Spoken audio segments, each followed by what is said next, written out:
So our today's part is weather and climate. Weather, that is the short time position of atmosphere, and climate, that is a long term process of long term position and conditions of climate. So is it going to rain today? Will it be bright or sunny day? How many times we have heard discussions, cricket fans speculating the fate of a one-day cricket match? If we imagine our body to be a radio and the mind is the speaker, weather is something that fiddles with its control knobs. अगर हमारा शरीर एक radio मान लें तो हमारा दिमाग हमेशा ऐसे टेंस होता रहता है. Whether is this hour to hour, day to day. Remember, whether is this hour to hour, day to day conditions of atmosphere. Atmosphere की हर समय की हर एक मिनट पर जो चेंज होता रहता है उन कंडीशंस को हम वेदर कहते हैं. मीन्स वेदर दिन में 50 बार 100 बार भी चेंज हो सकता है. अ हॉट और ह्यूमिड वेदर में मेक वन टेरिबल. गर्म और ह्यूमिड वेदर हमको टेरिबल बहुत परेशान कर देता है, इरिटेबल कर देता है, परेशान कर देता है.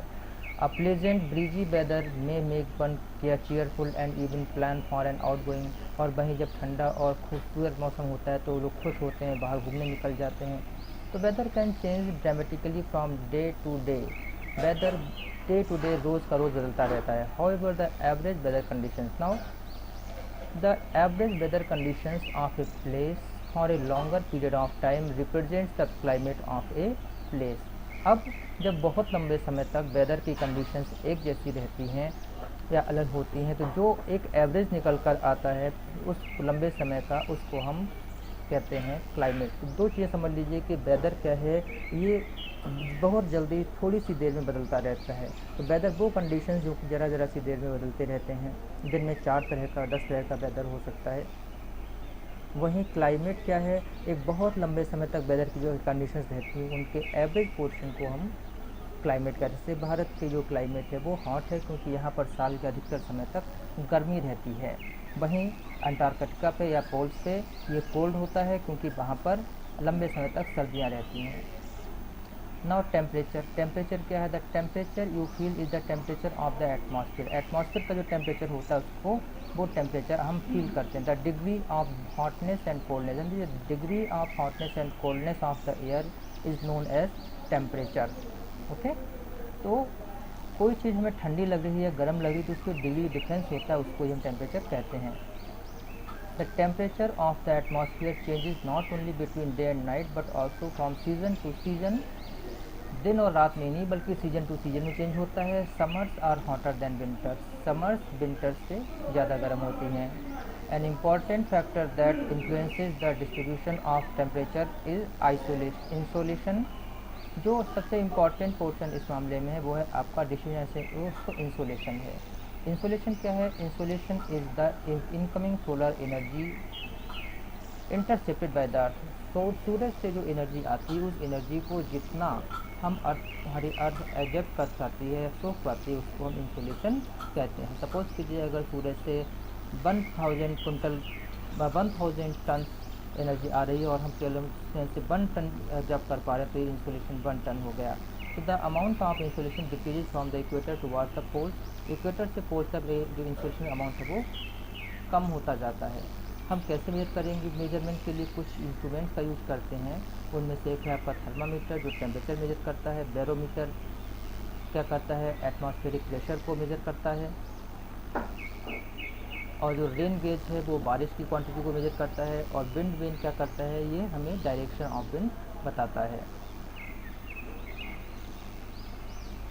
अब temperature decrease in the same manner. और टेम्परेचर जो वो बदलता रहता है, चेंज होता रहता है. Now do understand why poles are covered with snow. Poles पर स्नो कवर होती है क्योंकि वहाँ पर ढेर सारी बर्फ़ होती है. नहीं, बर्फ़ इसलिए होती है क्योंकि वहाँ पर इंसुलेशन बहुत ही कम होता है. ठीक है. अब देखिए, ध्यान दीजिए, इसमें एक चीज़ और भी है कि if the earth temperature rises too high it would become too warm for crops. बहुत गर्मी हो जाएगी तो यहाँ पे फसलें नहीं हो पाएंगी. Temperature in cities is much higher than villages. गाँव में जो टेम्परेचर होता है वो शहरों से कम होता है और शहरों में गाँव से ज़्यादा होता है. क्योंकि यहाँ पर क्यों ज़्यादा होता है ये आपको मुझे बताना होगा बाई मेकिंग 2 पिक्चर्स. तो concrete and metal buildings in asphalt of roads get heated up during the day.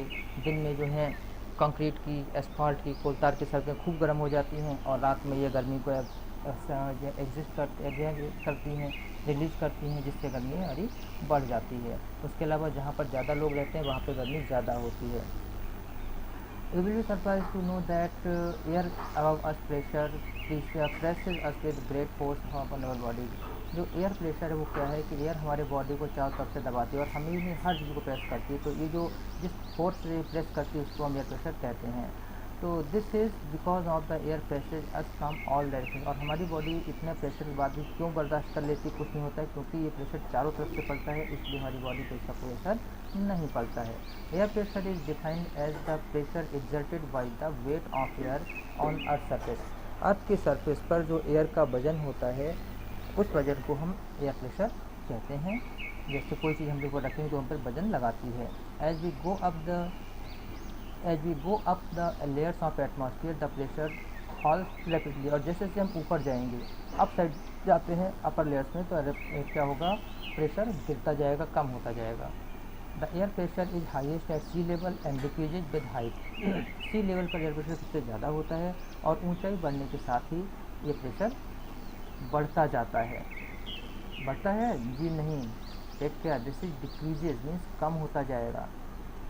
Horizontally the distribution of air pressure is influenced by temperature of air at a given place. और ध्यान रखें कि धरती पर horizon पर जो pressure air का है वो इस बात पर डिपेंड करता है कि वहाँ पर टेम्परेचर कितना है। जहाँ ज़्यादा गर्मी होती है वहाँ पर एयर प्रेशर कम होता है, और जहाँ गर्मी कम होती है, सर्दी ज़्यादा होती है, वहाँ पर एयर प्रेशर ज़्यादा होता है।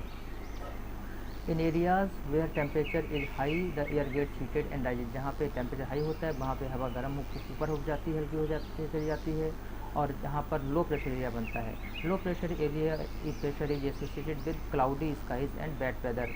और जब बैड वेदर होता है, क्लाउडी स्काई होते हैं, तब भी वहाँ पर जो है, तब वहाँ पर क्या होगा, एयर प्रेशर लो होता है। और जहाँ पे हाई एयर प्रेशर होता है वहाँ पे चीज़ें नहीं मिलेंगी। इसलिए आप देखते हैं कि जब खूब गर्मी पड़ती है जिस दिन, उसके बाद में या तो आंधी आती है और या फिर बारिश होती है। In areas having lower temperature the air is cold. जहाँ पर लो टेम्परेचर होता है वहाँ पर एयर ठंडी होती है। इट इज़ देयरफॉर हैवी, और पर हवा भारी होती है। Heavy air sinks and creates a high pressure area. और हैवी एयर क्या करती है, वो एक high air pressure area create करती है। और जहाँ पे हाई एयर प्रेशर होता है जब, तो क्या होता है, क्लियर एंड सनी स्काई, आसमान बिल्कुल साफ होता है और धूप खिली रहती है। Okay, the air always moves from high pressure area to low pressure area. और इसी हाई और लो प्रेशर की वजह से आंधी आती है, ओके, स्टॉर्म्स होते हैं। चलिए कुछ हॉट्स देख लेते हैं, W boxes.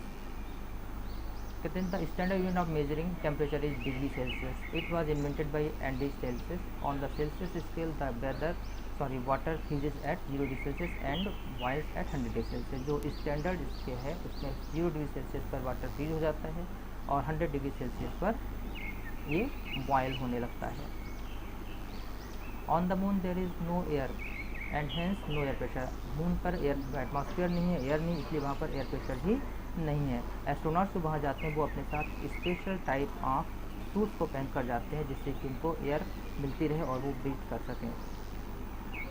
Wind is named after the from direction from which it blows. Wind के जो नाम हैं वो उसकी डायरेक्शन से लिए गए हैं। जैसे हमारे यहाँ वेस्ट विंड होती है, साउथ विंड होती है, ईस्टर्न विंड होती है। ओके, नाउ विंड क्या है, the movement of air from high pressure to area to low pressure area is called wind. High pressure से लो प्रेशर एरिया की तरफ जो हवा चलती है उसको हम विंड कहते हैं। You can seen wind at work at it as it blows dry leaves down the pavement of uproot trees. और जब हवा बहुत तेज़ चलती है तो ये स्टॉर्म बन जाती है, स्टॉर्म बनती है तो ये पेड़ों को उखाड़ देती है, छतों को उड़ा ले जाती है और इस तरीके से हमें बहुत सारा नुकसान करती है। लेकिन अगर हवा नहीं चलेगी, विंड नहीं होगी, तो हमारे साथ प्रॉब्लम ये हो जाएगी कि हम बारिश जैसी चीज़ों को महसूस नहीं कर पाएंगे, बहुत सारे कंडीशंस ख़त्म हो जाएंगी। अब winds can be broadly divided into 3 types. क्या है, सबसे permanent winds, permanent winds, the trade winds, westerlies and easterlies are the permanent winds. कौन सी? ट्रेड विंड, वेस्टरलाइट्स और ईस्टरलाइट्स, ये परमानेंट विंड्स हैं, ये हमेशा चलती रहती हैं। These blow constantly throughout the year in a particular region, ये खास रीजन में पर्टिकुलर हमेशा साल भर चलती रहती हैं। सीजनल विंड्स, ये सीजन जैसा नाम है सीजन, तो ये खास सीजन में चलती हैं, जैसे हमारे यहाँ लू। लोकल विंड्स, ये स्थानीय विंड्स होते हैं जो केवल एक खास जगह पर, खास प्लेस पे चलती हैं। तो these winds blow only during a particular period of the day और a year in small air, बहुत छोटी जगह पर चलती है, इनका पूरी दुनिया से मतलब नहीं होता है। For example land and sea breeze, ये लैंड और सी ब्रीज जो हैं, जो समुद्र के किनारे होती हैं, ये थोड़ी देर के लिए जब थोड़े समय के लिए एक थोड़ी सी जगह पर ही होती हैं, और ये आपको जो है समुद्र तट के अलावा कोस्ट लैंड के अलावा कहीं नहीं मिलेंगी। ये जो हमारा मैं भी आपको दिखा रहा है, जो पोल्स हैं दोनों, ये दोनों poles high temperature and high pressure area, low pressure और हाई प्रेशर और लो टेम्परेचर एरियाज हैं। क्योंकि यहाँ पर बहुत ज़्यादा ठंड होती है, ठंड से हवा भारी हो जाती है, इसलिए यहाँ पर हाई प्रेशर है। तो दोनों पोल्स पर हाई प्रेशर होता है विंड का, और टेम्परेचर लो होता है। वहीं जो इक्वेटर 0 डिग्री है, यहाँ पर क्या होता है, यहाँ पर बहुत ही ज़्यादा टेम्परेचर होने की वजह से एयर प्रेशर बहुत ही लो होता है। इसलिए जो पोलर ईस्टर लाइट्स हैं, ये पोल्स की तरफ से ईस्ट की तरफ चलती हैं। सब पोलर लो प्रेशर एरिया होता है। फिर प्रिवेलिंग वेस्टर लाइट्स, ये आपकी दूसरी टाइप में चलती हैं। इक्वेटर के दोनों तरफ जो है नॉर्थ ईस्ट ट्रेड विंड्स और साउथ ईस्ट ट्रेड विंड्स चलती हैं। ओके, उसी तरीके से हम नीचे की तरफ भी हमारा ये क्वेश्चन चलता रहता है। इस साइक्लोन्स का you can study about that on the net and you can watch the videos also.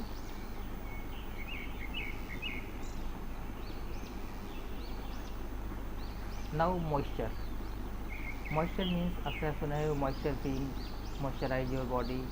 तो when water evaporate from land and different water bodies it becomes vapour. जब पानी गर्म होकर ऊपर उठ जाता है, भाप बन जाता है, तो ये वेपर हो जाता है।